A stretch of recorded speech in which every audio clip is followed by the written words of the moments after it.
everybody's knowledge that I'm a truthful person.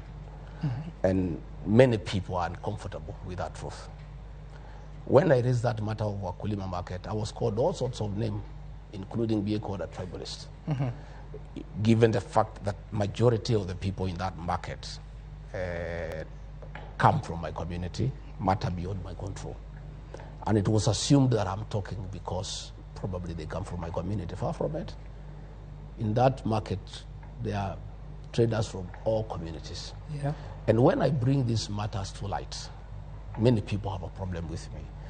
And the fact that I insist all the time that we honor pre-election pledges, there are things that we promise the people. We went there with Governor Sakaja and promised the people of that market that under our administration, their business can only flourish. It cannot become worse. We agreed that our administration will never oversee demolitions and evictions. Those traders were being evicted there about 10 years ago in a very brutal manner. And I talked about it. And many people are uncomfortable with that. And what I'm saying is that anybody who has a problem with my conduct, you go and report me to my employer.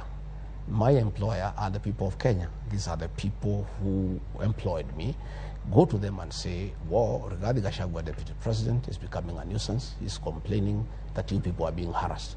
We want to report him to you and ask him to shut up. And he shouldn't keep on bickering and saying that you people are being